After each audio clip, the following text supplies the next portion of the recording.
Hello, everybody, and welcome to ELA.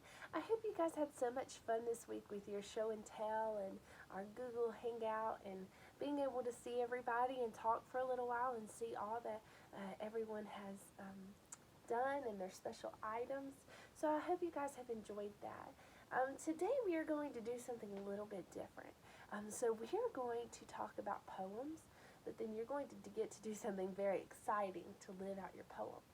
So we've talked about poems before. They have rhyming words in them. Okay, so not every single word in a poem has to rhyme, but all poems have some rhymes in them. Well, most poems have some rhymes in them. So we're going to try to create a poem that rhymes today. But remember, not every word has to rhyme. So here's what we're going to do. We are going to go outside. Not yet. Wait, and be sure you have parents' permission first. Go outside, and we are going to lay underneath a tree. Pick a tree, any tree.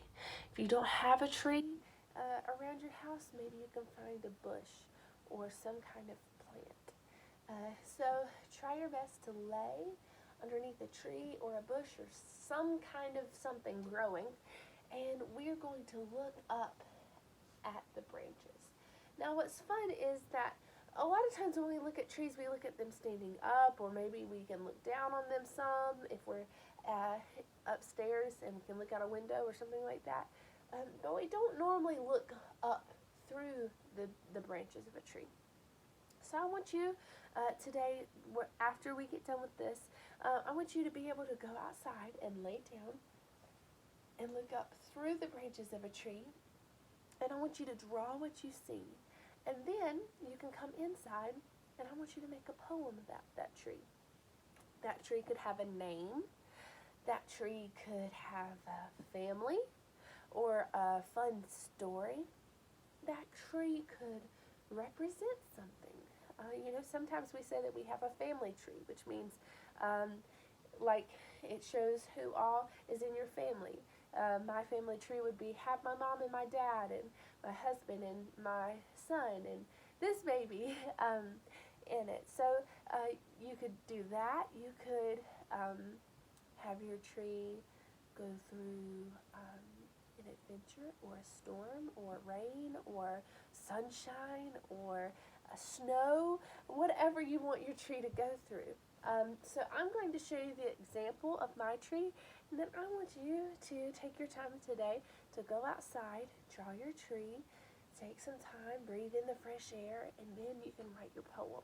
Now remember, our end word sounds are going to rhyme, like no and go, or cat and hat, or tree and what could rhyme with tree? Nice. I would say tree and bee, or tree and sweet tea. So you can find things that rhyme, and then you can write your poem. If you need help from mom or dad, that's absolutely fine, especially if you need help with spelling or even with coming up with some rhymes. Sometimes it's hard. I wouldn't necessarily try to rhyme anything with orange. That's a hard one. Also, April is a hard word to rhyme to.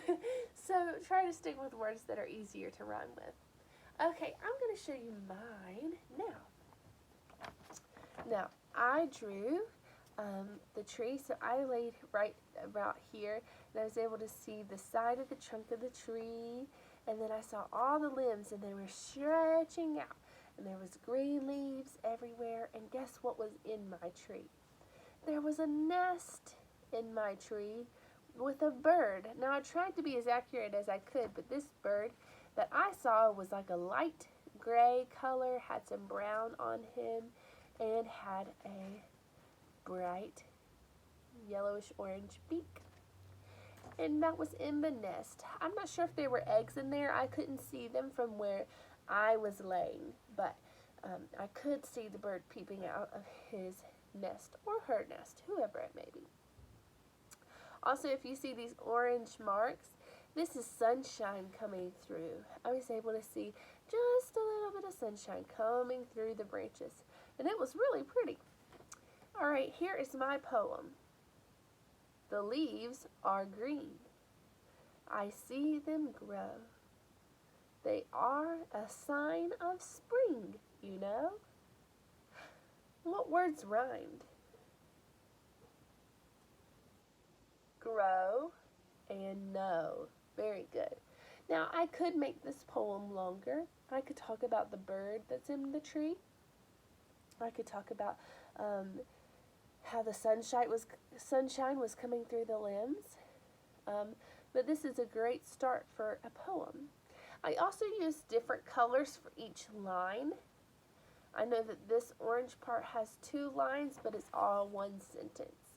Remember, I have capital letter and punctuation on the end. So you can do that. You can write your different sentences in different colors, whatever you would like to do. So I hope you guys enjoy this activity, and I hope you have a great rest of your day. Goodbye.